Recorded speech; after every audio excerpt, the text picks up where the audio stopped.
este caso la iluminación exterior por LEDs, que es lo que vamos a empezar a hablar. Los LEDs estos de 3 voltios, ¿vale?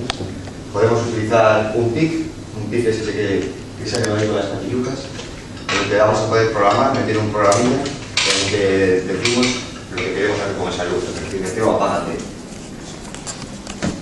Un esquema eléctrico, no vamos a entrar en detalles, no os asustéis, porque esto es así un poco por encima para que veáis un montón de diapositivas más adelante de cada asunto. Como el PIC 1784, que es uno de los más baratos y los más usados hoy en día en electrónica, podemos configurar las salidas, pues S1, S2, lo que sale a la izquierda, para, pues, como señales, activar o desactivar algo. En este caso serían LEDs. Obviamente tendríamos que hacer un programa en C o en lo que sea y compilarlo. Estamos hablando de para meter la información en un PIC, sin más. Haríamos el programa primeramente, le compilaríamos y luego, cuando ya el programa es correcto, le grabaríamos al PIC con otro programa, el WinPIC 800 por ejemplo. Esta técnica ya es obsoleta, esto ya está pasado de moda, se hacía hace muchísimos años. La programación por PICs, con el T20, que es lo que tenemos aquí. Algunos, si estaría aquí antes de la electrónica y tal, diría, sí, el T20, con todo lo que he programado yo con él, los PICs y tal.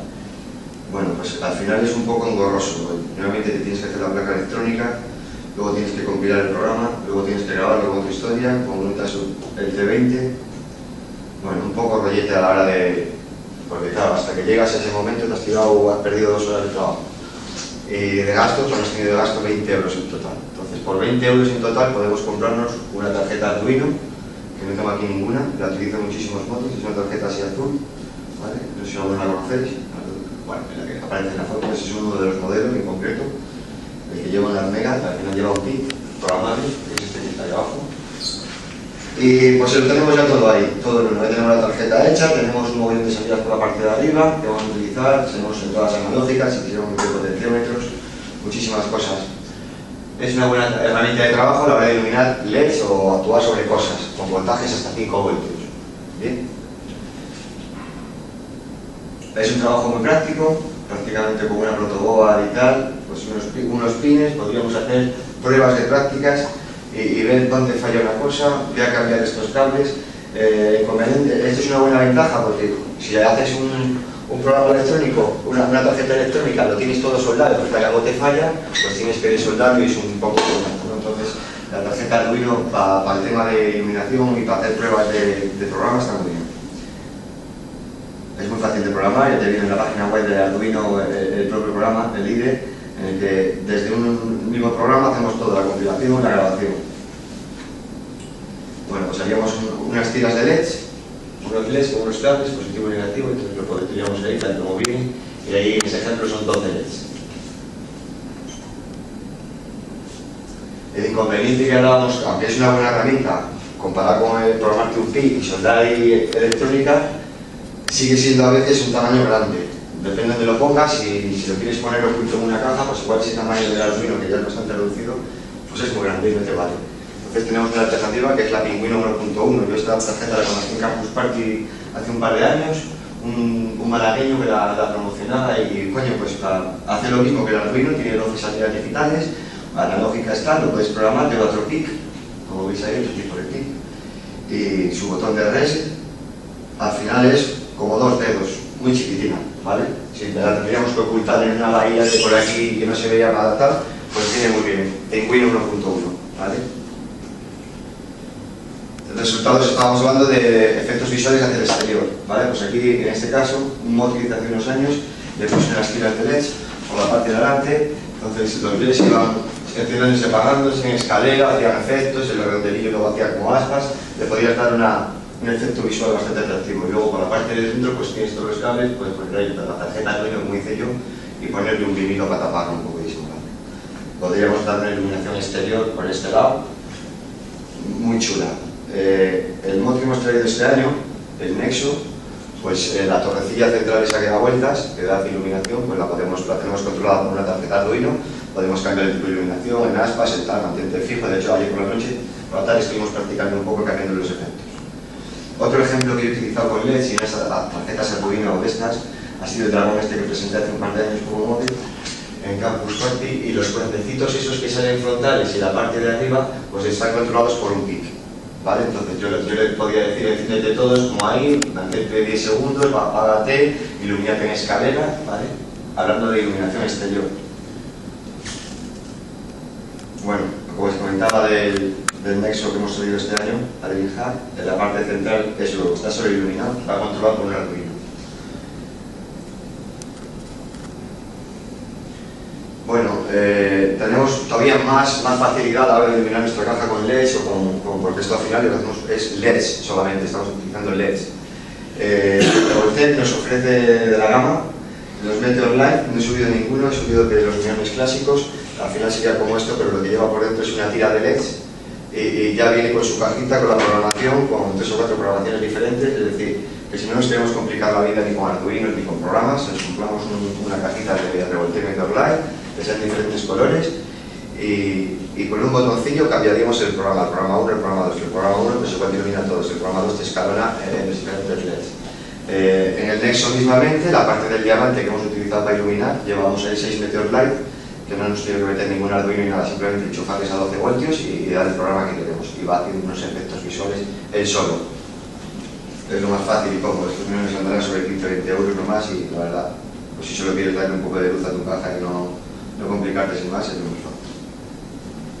Bueno, pasamos a la iluminación con neones, que es la más utilizada, la que todo el mundo conoce. Se utiliza casi todo para iluminar interiores, da muchísima luz, es decir, que hacia el exterior te molestaría un poco, por lo tanto estos neones se pueden meter dentro y que no se vean. Pues tenemos un mogollón de... bueno, no tanto, pero tenemos los Meteor Light que os he hablado, los neones clásicos, les tenemos en 30 centímetros que son estos, les tenemos en 10 que son los cortos, les tenemos en diferentes colores, no hay mucha gama, sinceramente hay azules, verdes, rojos, amarillos y poco más, y blancos, busca todos estos. Luego los de medio que parecen morados, no son morados, realmente son neones ultravioleta, que son para activar la pintura ultravioleta, y bueno, es lo que hay, pero bueno, es bastante. Podría haber más gama de colores, pero bueno, los neones no van como los voltios como los LEDs a 3 voltios, sino que van a 12 voltios, entonces el Arduino no nos vale, el Arduino nos deja solo para trabajar hasta 5 voltios. Aquí necesitamos otro tipo de controladora. En este caso, os voy a hablar de la Bellman. La marca Bellman es una marca electrónica italiana que distribuye muchas placas de estas, y esta en concreto la vi y digo, anda, pues mira qué chula, porque tiene 12 canales, cada canal es de 12 voltios y ya tiene su propio PIC. Arriba a la izquierda, le podéis ver, al final todo se basa en un PIC, una programación hecha, y poder cambiar los programas, ¿no? Pero este te deja trabajar a 12 voltios. Es una buena herramienta como yo en concreto. En el Nexo hemos metido 2, una para rojo y otra para azul. Al final controlamos 24 neones, ¿no? O sea, es un gran potencial a la hora de iluminar tu voz, porque si no tendrías que andar haciéndote 50.000 cableados con botones, quiero apagar el rojo, quiero encender, quiero darle este efecto. Entonces la controladora Bellman pues andará sobre 70 euros y está muy bien. La tenemos en versión sin soldar, que la tenéis que hacer en casa, vale un poco más barata, no te lo recomiendo porque luego al final dices, jo, por 20 euros que valía un poco más esta, me da la idea vaqueada. Y lo mismo que hacíamos con los LEDs, nos ponemos manos a la obra, compramos los neones, cableamos todos los 12 canales. ¿Y qué podríamos hacer con ello? Bueno, pues os muestro uno de los primeros MOS que hice yo hace unos años, que era el metacrilato. Entonces todas las aristas las iluminaba con 2 LEDs. Y entonces, claro, lo fácil era dejarlo así. Yo lo que quería era que iría como en el sentido de segundos del reloj o en aspa, entonces con una controladora Bellman que iría en perspectiva arriba, a uno de los laterales, pues conseguía todos esos efectos de luz. Incluso a la derecha le tenía ultravioleta, que más adelante hablaremos de ello, la luz ultravioleta. Ejemplo con neones, pues como no, nuestro Nexo actual que tenemos en DreamHack, prácticamente todos los diamantes chiquitines que se ven, todos los desarrollos de la mesa, les hemos iluminado con neones, ¿vale? Y si os fijáis, y queréis bajar por allí, pues os enseñamos que aparte de iluminarse todo, tenemos diferentes opciones de iluminación, ¿vale? La luz ultravioleta. La luz ultravioleta parece ahí que está ahí, que no se ve, pero es muy importante. Yo lo utilicé en muchísimos de mis mods y por poca inversión iluminan bastante bien utilizando pintura. Vamos a hablar de ello. En este caso a la izquierda, pues tenemos las bombas, la bomba de la refrigeración líquida, las mangueras y los ciertos componentes que yo quiero destacar pintados de pintura ultravioleta, de esta no fuerte, que resalta con los neones ultravioleta. Entonces, en vez de tener que gastarnos los neones rojos, neones tal, invertimos un poco en pintura ultravioleta de esta y con los neones pues les hacemos destacar, ¿vale? Es otro tipo de iluminación, atacar a mostrar lo que tiene es otro tipo de técnica. A la derecha pues tenemos un mod que utilicé hace 2 años, el compresor, que solo me iluminaba prácticamente, exceptuando los teclados y yo los LEDs, el interior solo eran 4 neones ultravioleta de los exteriores y conseguía hacer la caja se iluminara prácticamente en la oscuridad sin tampoco que fuera muy fuerte esa iluminación.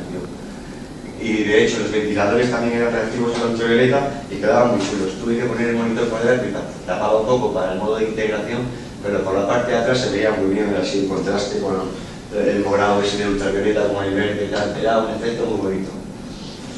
Pero sobre todo la luz apagada. La luz es muy importante. Bueno, y luego siempre podemos combinar las dos cosas, ¿no? Los neones, la luz ultravioleta. Ahora estamos hablando de, por ejemplo, el tipo de perforación. Si nosotros cogemos una capa y la perforamos, bueno, me gusta esto y ponemos aquí las letras en modo perforación, si ponemos luz por detrás, solo se va a ver esas perforaciones, como podéis ver ahí en un modo que dice el Aerobox. En las chapas de abajo, pues, otra técnica para resaltar cosas. En vez de poner ahí micro LEDs, ¿no? Pues lo haces así. Por detrás podríamos metraquilato ultravioleta, después de las perforaciones que tenemos por aquí, pondríamos o luz o metraquilato ultravioleta con luz reactiva, o sea, con los neones ultravioleta. Y podríamos también obtener bastantes resultados visuales muy atractivos, ¿no? Y lo mismo con las perforaciones, la parte de arriba esa, que se ve que es como una patilla, pues eran unos bombos que iban así en vertical y por dentro iba luz roja. Entonces con las perforaciones daba ese efecto y sin embargo esto está hecho con luz ultravioleta y metraquilato. Son efectos diferentes.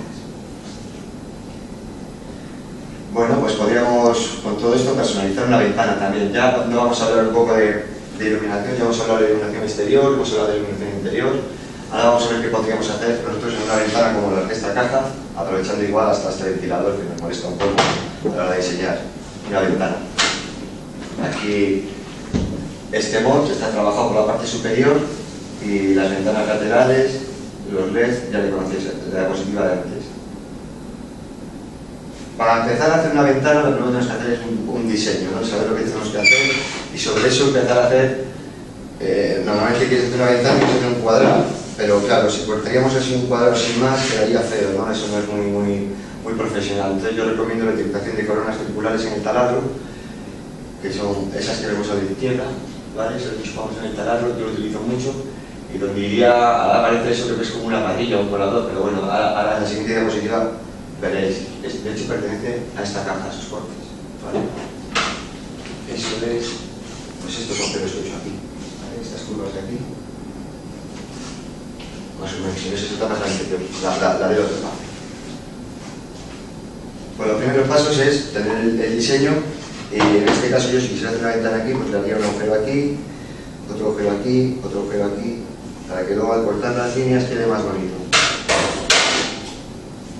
Bueno, cuando vas a hacer un agujero y tal, y con un taladro así, lo haces bien.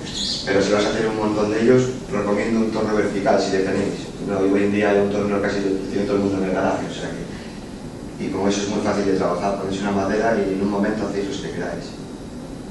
Y cuando tenemos los agujeros y tenemos que hacer las líneas rectas, pues yo utilizo mucho la radial o una caladora de estas de madera con disco de hierro y podríamos hacer las rectas perfectamente. Yo me manejo mejor con la radial, sinceramente. También es porque como trabajo con ella, pues igual si sería carpintero o tal, pues yo a mí dame la caladora para cada maestrillo su librillo.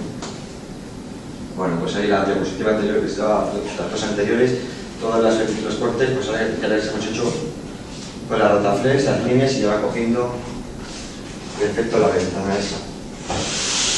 Y se estiramos, ¿vale? Estos cortes de aquí. Pues eso, hacerlo en picos, hacer estos, pues coge otra apariencia.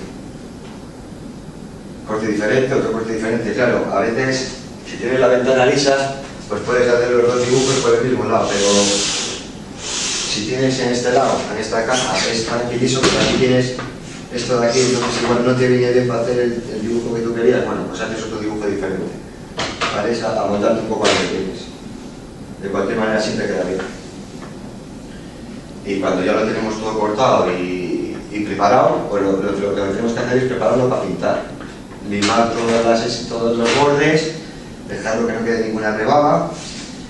Y lo primero es dar una mano de imprimación. La pintura sin más, si la daríamos un bote de spray ahí sobre la tapa esta, pues posiblemente con un poco de tiempo y un poco de calor se nos desconcharía y se nos caería. Es muy importante darle una aplicación de imprimación y luego lijar un poquitín para que quede liso. Entonces pintaríamos y esa pintura duraría bastante tiempo, hasta pequeños golpes nos aguantaría. Una vez que ya la tenemos preparado, pues ahí veis.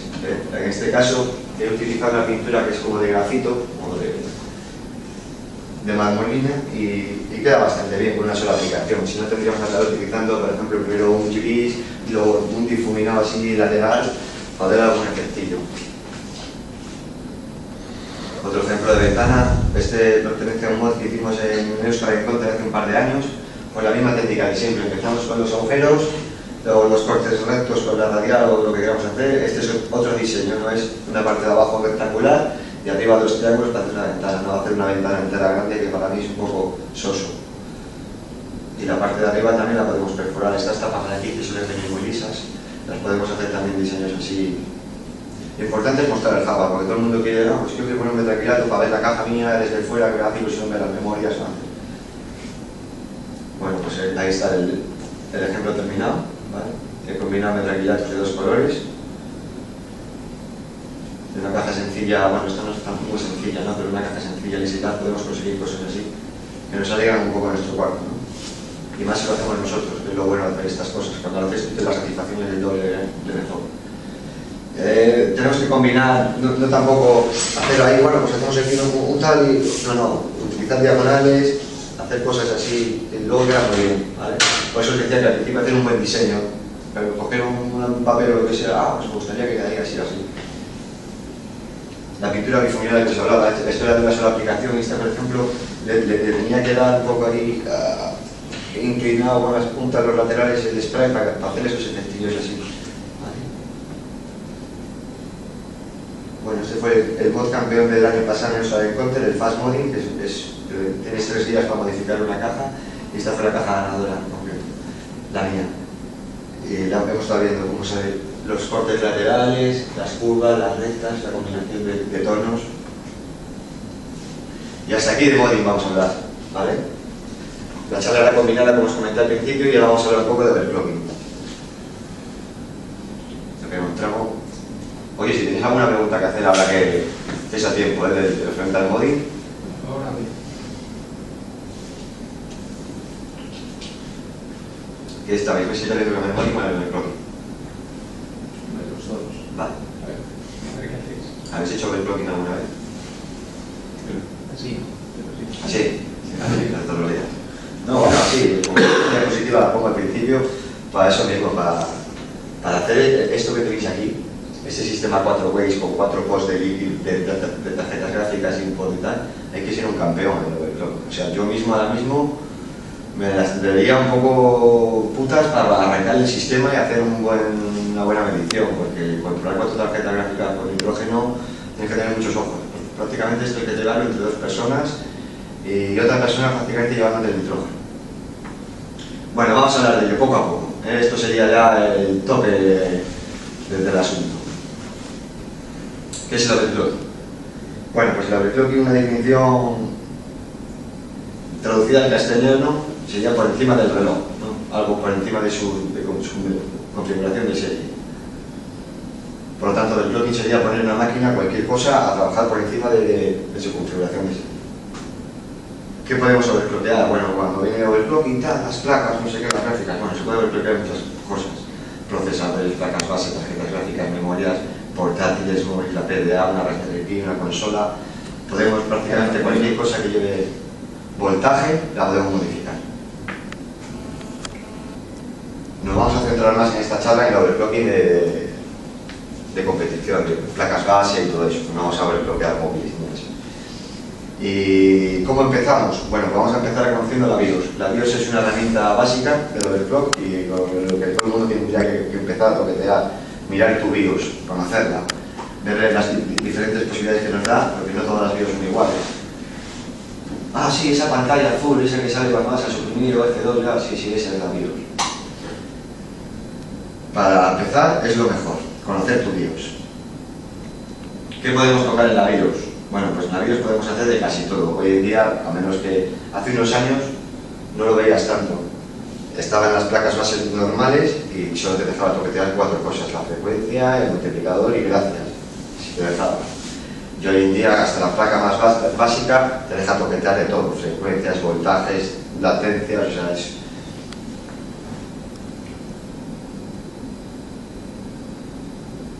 Esta la tengo que actualizar. Las tarjetas gráficas integradas no se puede hacer overclock desde la BIOS. Bueno, usted ya tiene esta presentación de unos años, pero sí se puede ya desde la BIOS cambiar la frecuencia de tarjeta gráfica integrada y desbloquearla ya desde el arranque del BIOS.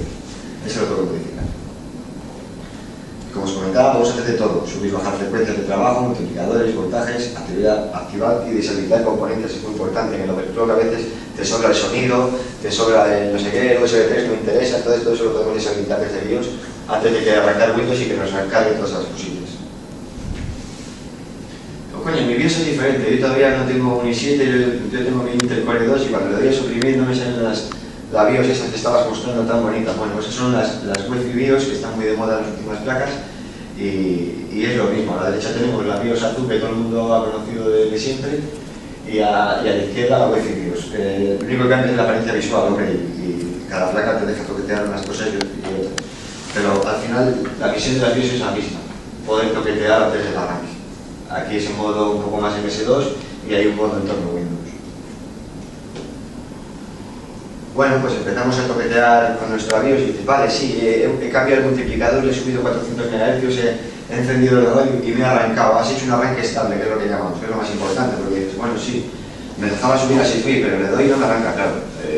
Empieza por lo básico: si tu procesador es un 3000, sube a 3400 y hasta donde llegas sin cambiar más, un solo parámetro. ¿Y te ha arrancado bien? Bueno, no cantes victoria, porque a veces te arranca el equipo y parece que es estable y cuando le haces un test y le metes un poco de fuego, hace ¡pum!, se reinicia. Entonces lo que vamos a hacer es hacer unos pequeños tests. Pues a ver si SuperPi me aguanta, un SuperPi 1 mega que no calienta mucho, luego le meto un Volpine que ya le meto un poco más de presión, le meto un test de gráficas.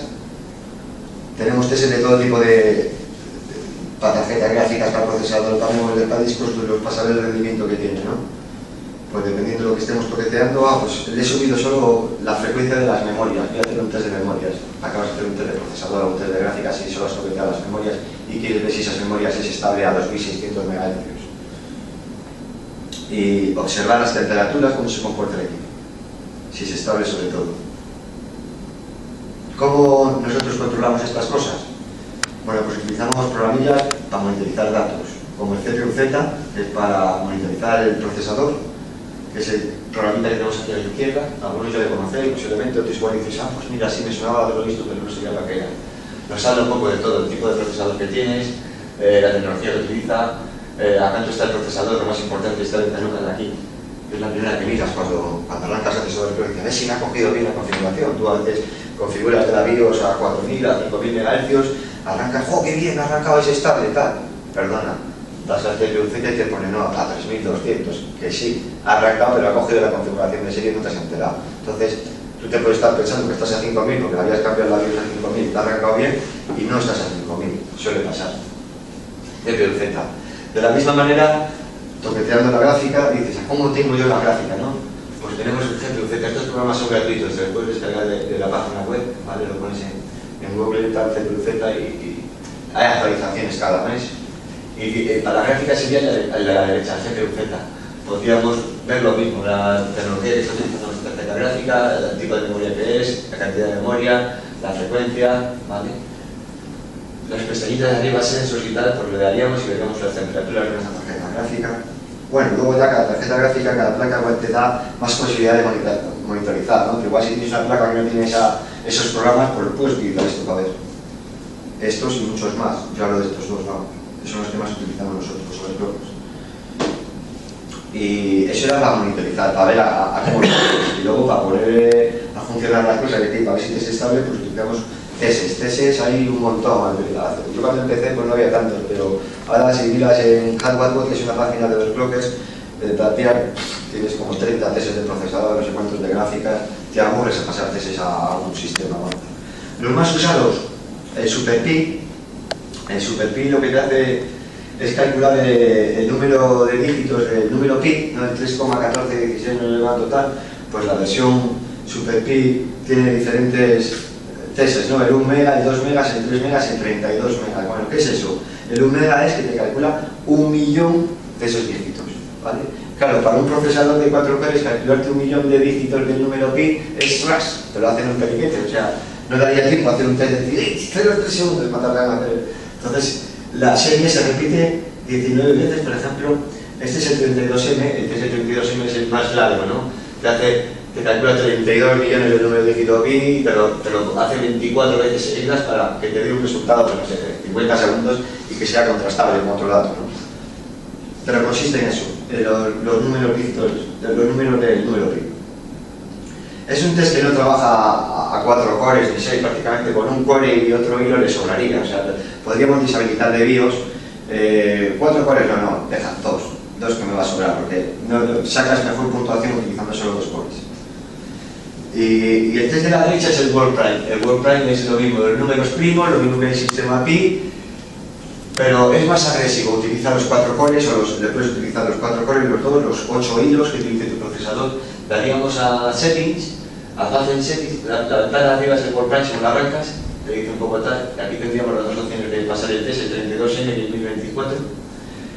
Y si no le cambias nada, cuando la arrancas le das a Start, te lo hace un core o un hilo. Y me tarda un montón mi procesador en hacer un test y otro que...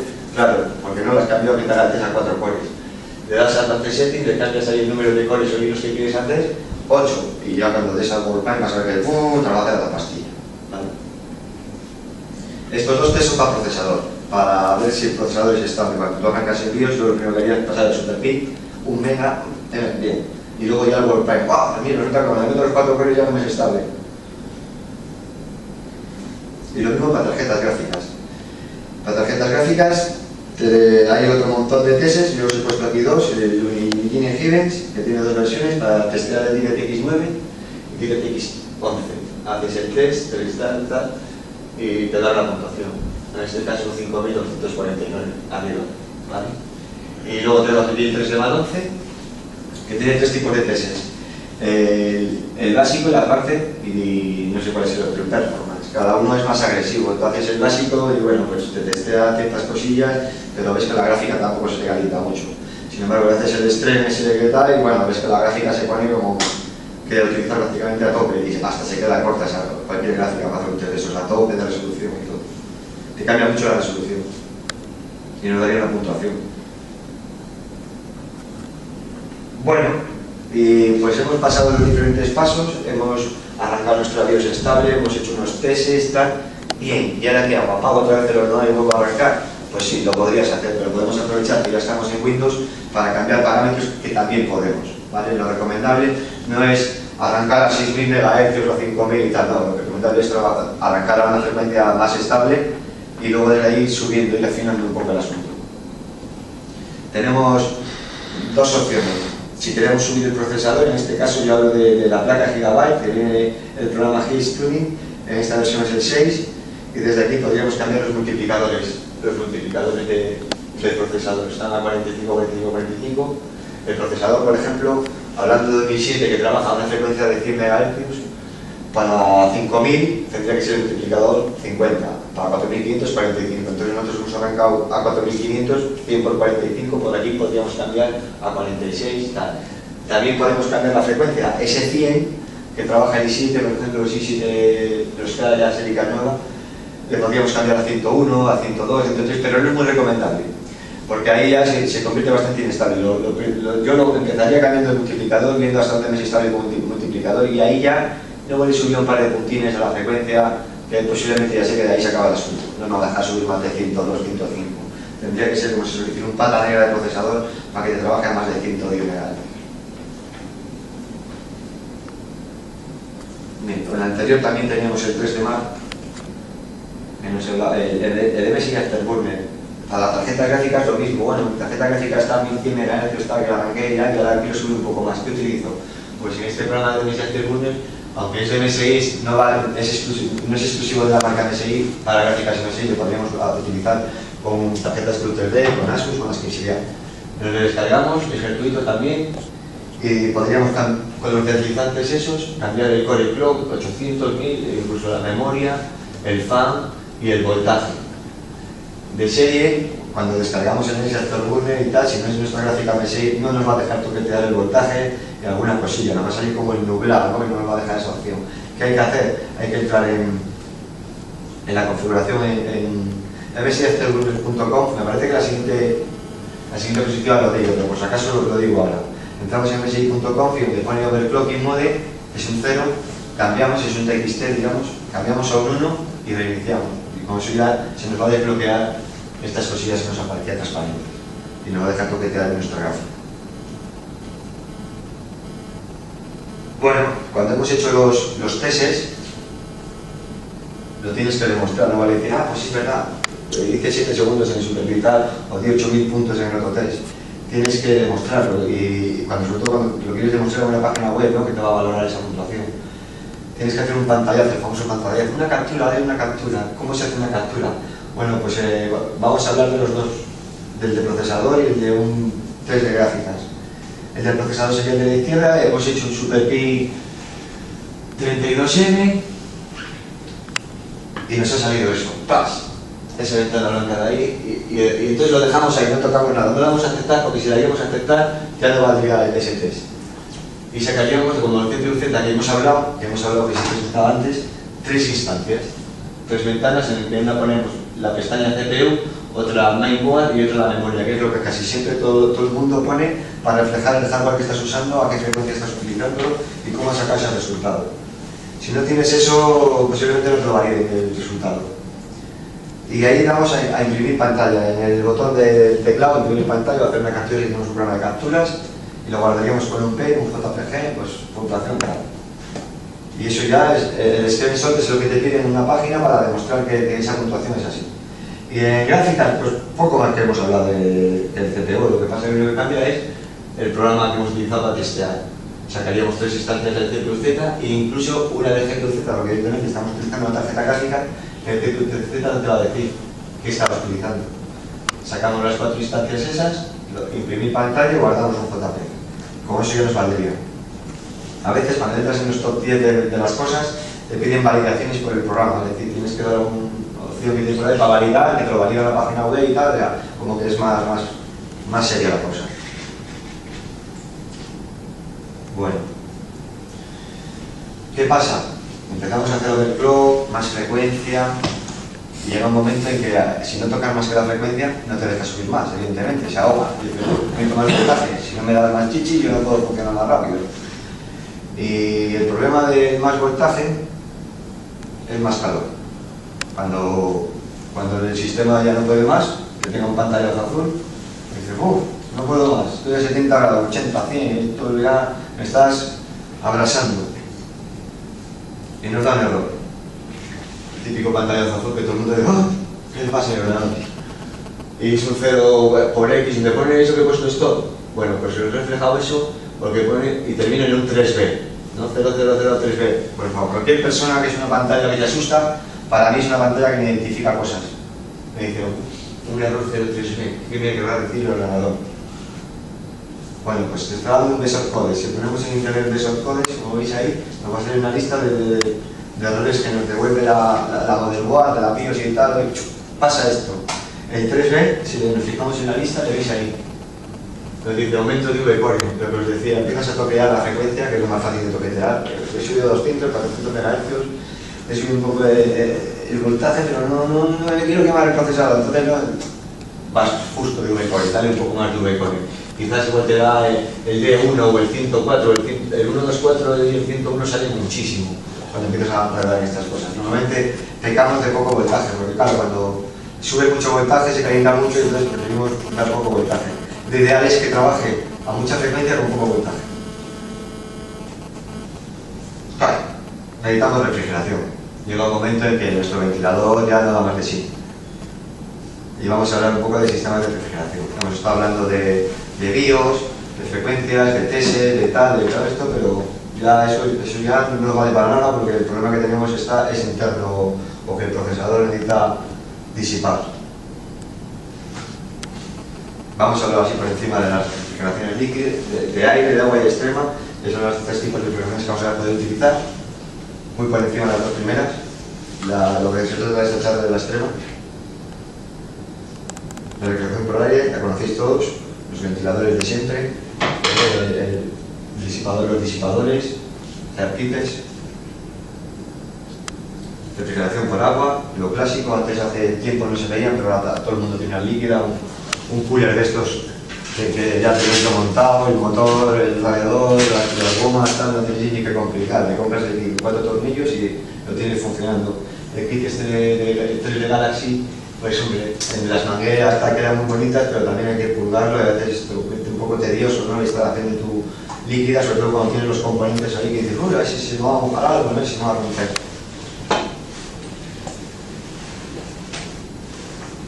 Y refrigeración extrema, que es ya la mejor opción. Cuando estás haciendo overclocking, pues ya la líquida y tal, la primera tarde se te queda corta. Empiezas a subir y dices, pues si mi líquida está al 100% y ya no da más. Necesito algo que me dé más frío. Pues necesitamos refrigeración extrema. Refrigeración extrema normalmente utilizamos hielo seco y nitrógeno líquido.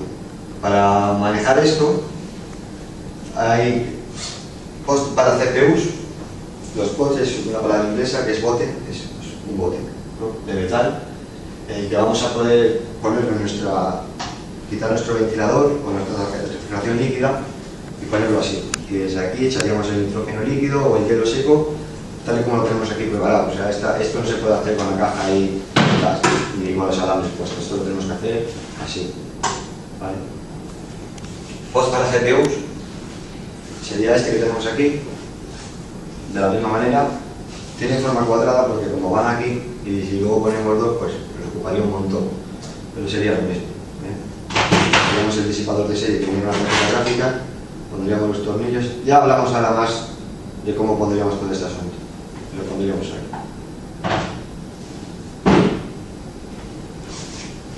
Incluso hay pods para memorias.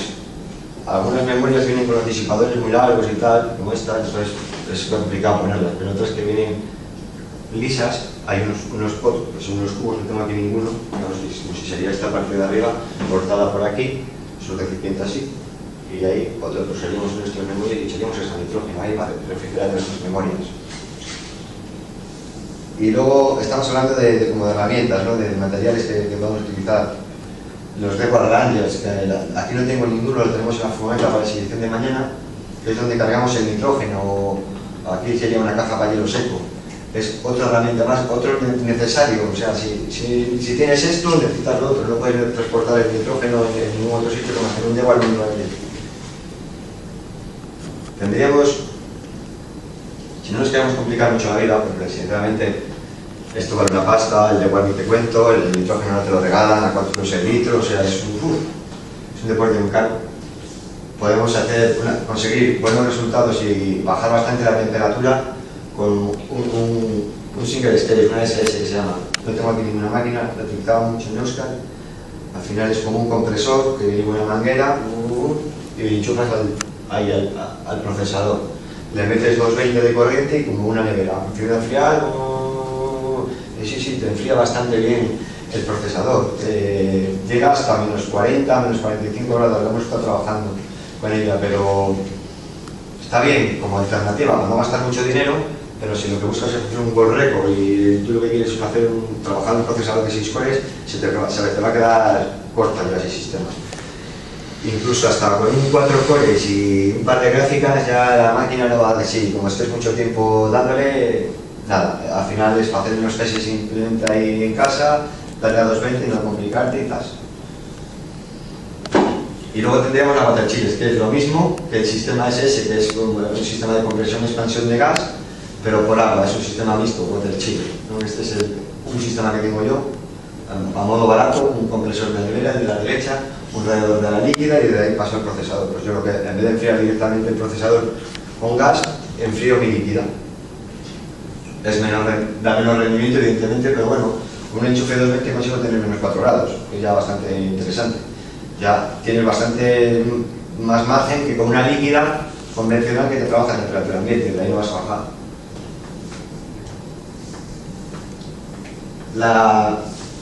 Los pods, pues os he dicho que estos sistemas eran caros, un cacharro de estos valdrá 250 euros, los de gráficas valdrán 150, pues yo considero que la gente mira mucho la pena hoy en día y es un dinero importante.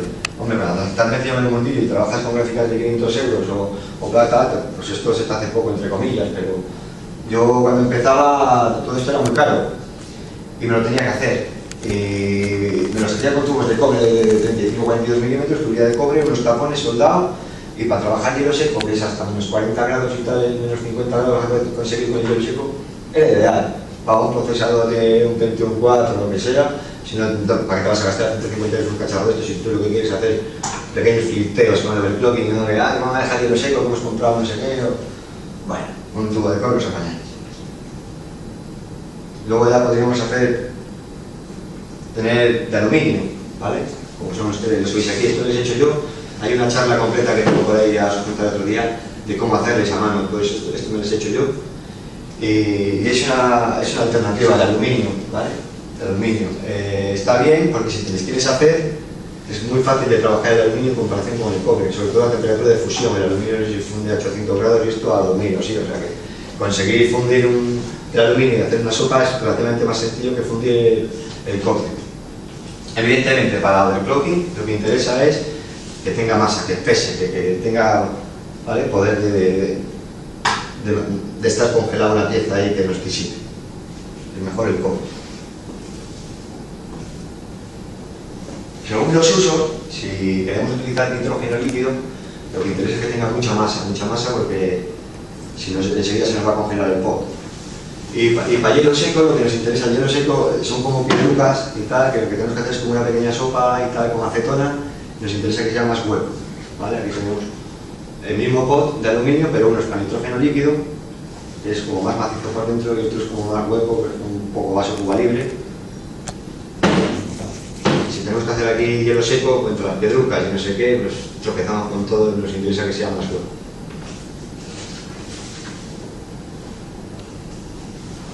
El aislamiento de los pods. Bueno, pues los pods, si les tenemos así sin más, cuando echamos el nitrógeno, el hielo seco nos va a empezar a condensar y a caer gotas, entonces lo tenemos que proteger. Pero claro, si lo tenemos aquí en la placa es un follón. Y utilizamos estos aislantes, ¿vale? Hay diferentes grosores. Hay un plano que tengo por ahí, que lo puedes recortar, ¿no? Para estas zonas de aquí y tal. Esto no hay una pieza que vayas a un catálogo y te dice, mira, funda para el pod, chachi, o como los móviles, ¿no? No, esto lo tienes que hacer tú un poco como artesanal, ¿vale? Como veis ahí, cortando ahí. Hablando de aislamiento, claro, protegemos el pod y tal, pero las gotas que caen para abajo, que van a caer, evidentemente, nos van a caer en la placa y no le viene nada bien a la electrónica mezclarse con la condensación. Entonces tenemos que aislar la placa también. Para aislar la placa utilizamos una masilla que no es ninguna magia, simplemente es el chicle este que compramos en las papelerías para cenar papeles, así que ¡pum! Aviso, no sé qué, papel, ¿no? Que lo pegas así, pues es ese tipo de masilla, ¿vale? Y esta es como plastilina, se maneja muy bien, ¿vale? Y lo que haríamos es pues, aislar nuestra placa, que si nos caerían gotas aquí, aparte de las gotas, esta zona fría, esta zona va a empezar a coger frío, todo esto a menos 60 grados, menos 70, todo esto se va a coger a hacer hielo, entonces claro, si no tenemos nada, el hielo se nos va a poner por aquí, ¿vale? Entonces hay que aislarlo bien, ya te digo, es como el chicle, esto es un poco de paciencia, le vas pegando, le vas tal, lo vas dejando prácticamente como veis en la foto. Incluso la zona de las memorias es muy importante, porque dicen, bueno, yo me centro en la zona del procesador y tal, pero cuando llevas media hora larga, una hora echando el nitrógeno, ves que todo ese frío se te ha pasado por encima de las memorias. Y claro, empiezas a ver los pines esos ahí y tal, con todas las escarcha del frío y dices, uff, eso va a pegar un corto en cualquier momento. O sea que es importante poner las memorias ahí ajustaditas, ¿sabes? Y aislarlo bien, como veis ahí. ¿Vale? Eso sería un buen aislamiento. Yo utilizo muchísimo esta técnica, la del chicle este. Otros, depende del tiempo que vayas a estar, esto te aguanta, esto puedes estar hasta 2 horas dándole pim, pam, pum, a fuego y la condensación. Te va a salir aquí hielo y tal, pero bueno, no te preocupar, ¿vale? Esta todavía no se te enfriaría mucho.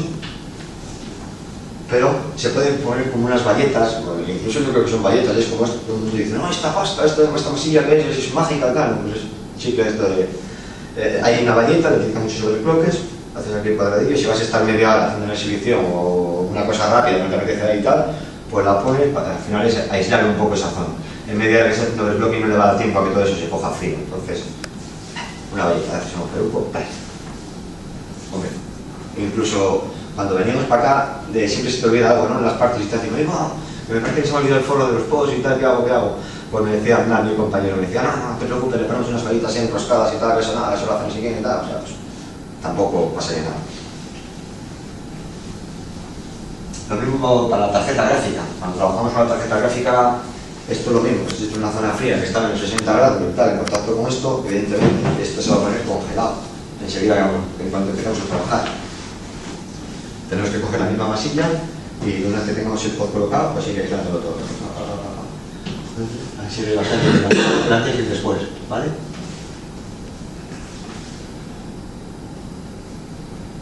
La marca era Faber-Castell. O sea, algún día las queréis comprar, vale 2 euros, es un paquete, pues así vais a la librería. Oye, dame masilla de Faber-Castell. Cuidado con las condensaciones. Hemos hablado de las condensaciones del tubo que nos puede generar aquí. Hemos hablado de las condensaciones que se nos puede generar en la placa, y luego hay unas pequeñas condensaciones que están ahí, que no nos damos cuenta, pero que nos la puede liar, que es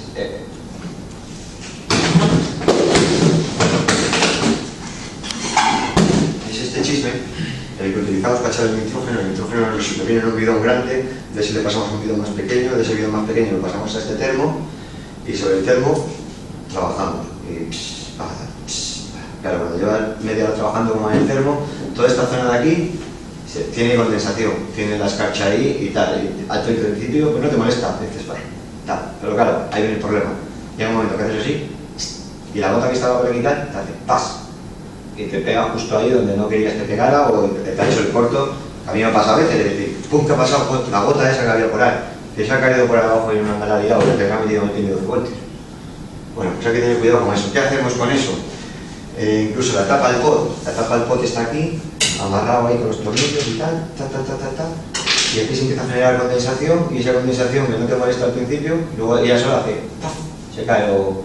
Entonces hay que tener cuidado con eso. ¿Qué hacemos? Ponemos papel. Tengo aquí papel que he cogido cuando me tomo un café esta mañana. Lo mismo que no hace falta ningún papel mágico ni tal, esto simplemente lo rascamos aquí, tal, a modo de ir chupando ese agua que queda ahí, ¿vale? O sea, si te crea aquí condensación, que te lo vaya chupando ese papel, que te lo, ¿vale? Que te la absorba. Este mismo papel podríamos poner aquí para hacer los blogs, tal. En caso de que no tengamos ni masilla ni bayetas. Pues eso, cuidadito con la boca del termo y la tapa del pod. Pondremos papel, que está muy bien. Os hablaba que esto era muy caro, que teníamos que tener primero el hardware adecuado, el pod, el no sé qué, el nitrógeno, esto y lo otro, pero aquí no acaban los gastos, evidentemente. Luego tenemos el termómetro. ¿De qué nos vale todo este sistema si no tenemos un control de la temperatura? No vale como echar el nitrógeno ahí llega un momento en que el nitrógeno, el procesador se congela. ¡Pum! O sea, parece mentira, pero llega un momento que no puedo más, no he echado tanto frío que ya no... Entonces hay que controlar ese límite. Cada procesador tiene un límite y entonces ponemos la sonda. Este es un termómetro relativamente caro, suele andar sobre 400 euros, es un Fluke, es muy buena marca, si te quieres una buena fiabilidad, este es un buen termómetro, pero claro, no todo el mundo tiene 400 euros, y más si dices, ¿para qué quiero yo un termómetro que me mida hasta menos 200 grados bajo cero si yo voy a trabajar con hielo seco y una perchil y poco más, y a mí con menos 40 grados me vale? Bueno, pues puedes compraros el termómetro barato. Esto vale 15 euros, poco más, ¿vale? Un termómetro de varilla, no es lo mismo que una sonda de estas, ¿vale? Te la puedes enchufar aquí y meter en cada lenguaje y tal, justo en el procesador, que esto que no lo podemos dejar pinchar ahí, evidentemente, esto lo tendríamos que meter por aquí, sí, o como podamos, pero al final controlamos la temperatura más o menos cercana al procesador. 15 euros, un termómetro menos 50 grados, es una alternativa.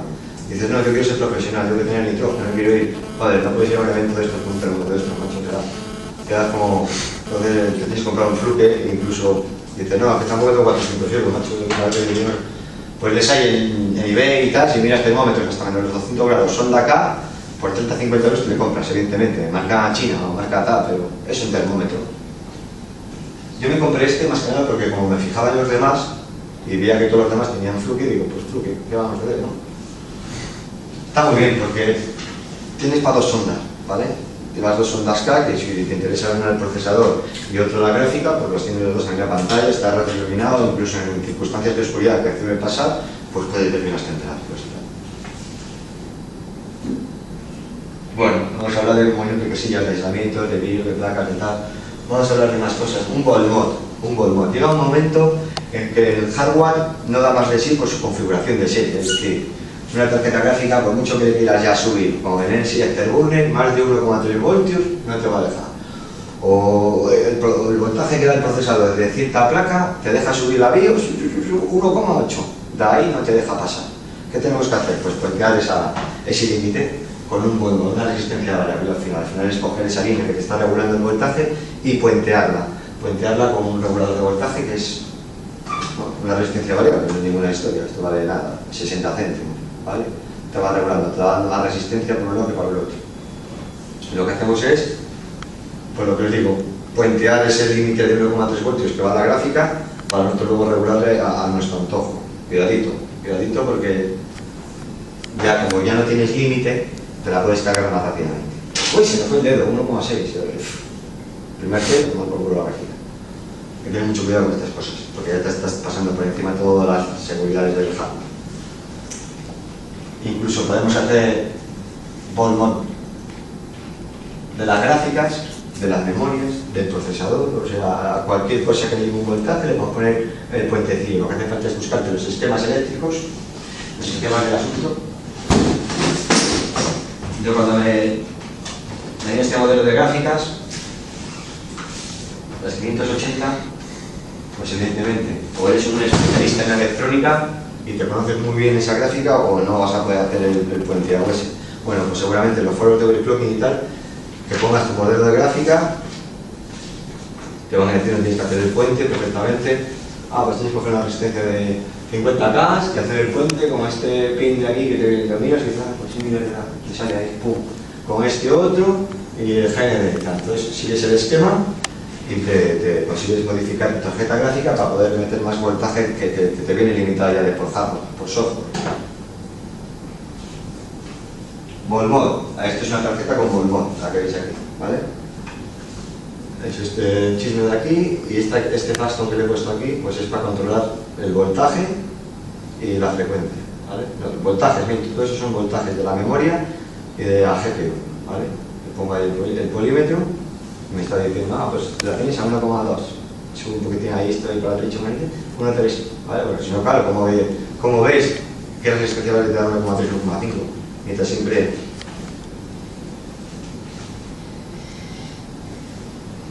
Bueno, todo esto es muy complicado. Al final, entre entrar en BIOS, abrir, bajar, por mod, no sé qué, no sé cuánto, bueno, macho, tienes que ser aquí un profesional de todo. Bueno, tenemos opciones que nos facilitan la vida a la gente que se quiere meter en este mundillo y no sabe mucho. En concreto voy a hablar de Gigabyte, mi patrocinador en estos chismes de Gigabyte, entonces no voy a hablar de otra marca que de Gigabyte. Y en concreto del último grito en Gigabyte de MOC es la Z97, esta que tenemos aquí, es la de la diapositiva. Para empezar, es una placa base que nos deja con 4 tarjetas gráficas, los 4 PCI Express, esto es una que tenemos aquí, es muy interesante. No todas las placas base tienen para 4 tarjetas gráficas, si tú te especializas en test de tarjetas gráficas, dices, no, yo quiero dar una puntuación de la hostia en Vantage y ser el top 10, y no sé qué, tienes que poner 4 gráficas. Y le das un último grito y hacer un test con ball mod y con de todo para poder estar ahí con toda la gente. Esta placa, hablando de las tarjetas gráficas, claro, las empiezas a pinchar y la tarjeta gráfica pincha para acá, vuelve para acá, no tenemos el soporte de la caja, ¿vale? Cuando estos chismes que pesan como 3 kilos, o ahora os cogéis, están aquí para que toquetéis, esto hace así, ¡plas! Incluso te puede partir de cacharrillos de aquí, ¿vale? Hay algunas placas que las utilizan mucho, esto al final termina cediendo, ¿vale? Ayuda a que nos da gigabyte cuando usamos nuestra placa base, pues es el 11 bracket.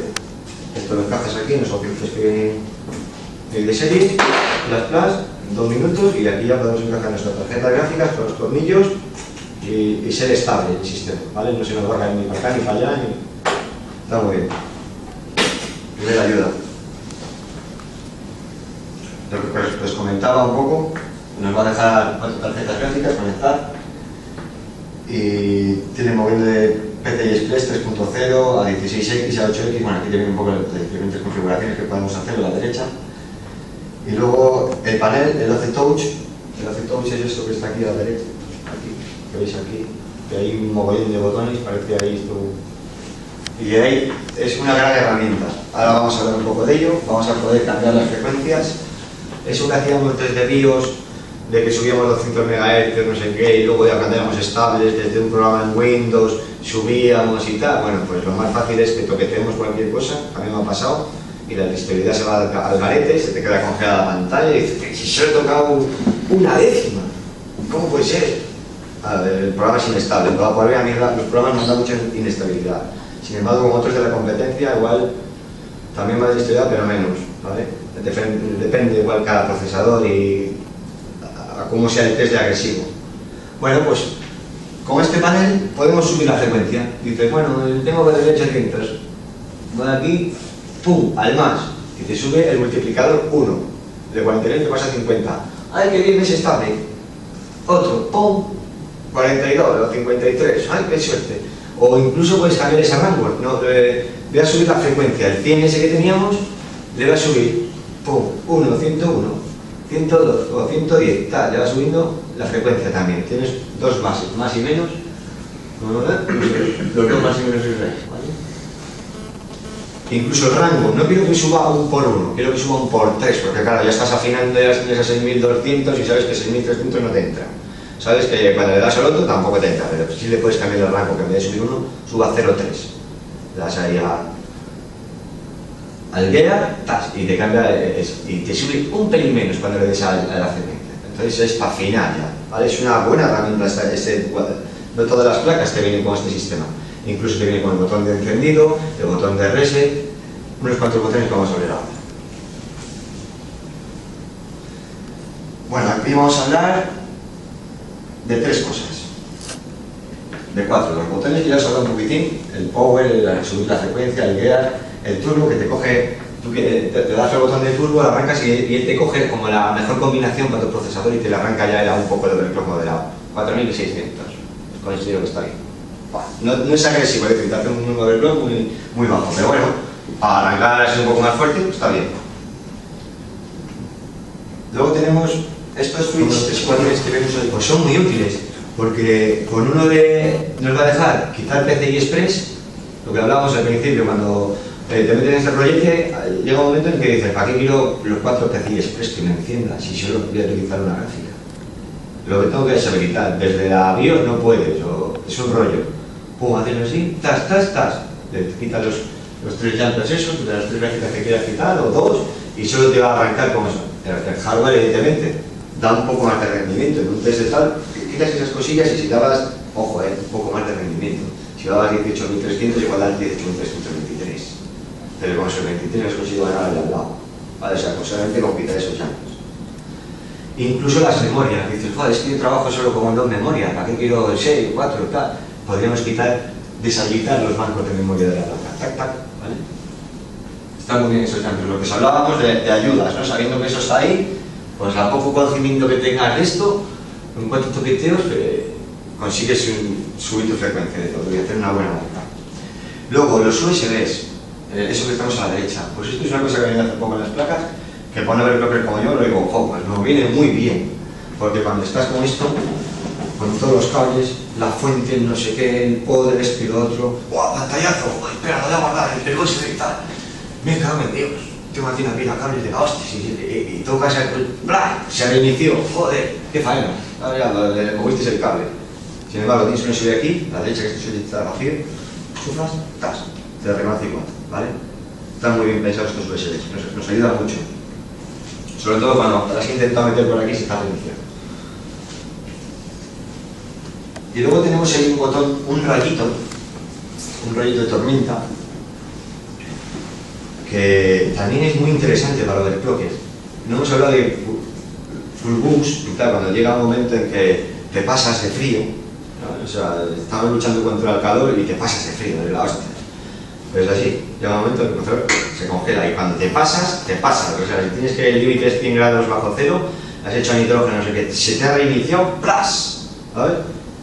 Y de la que reinicia, eso se ha subido a los 140 grados. Claro, eso hay que bajarlo poco a poco, con un soplete y tal, pero para que baje, si tienes el ordenador encendido, o sea, si no tienes el ordenador encendido, eso baja muy lento. Y cuando enciendes el ordenador, eso menos 140, baja 13 a 123, y de ahí con el ordenador encendido va bajando, ¿no?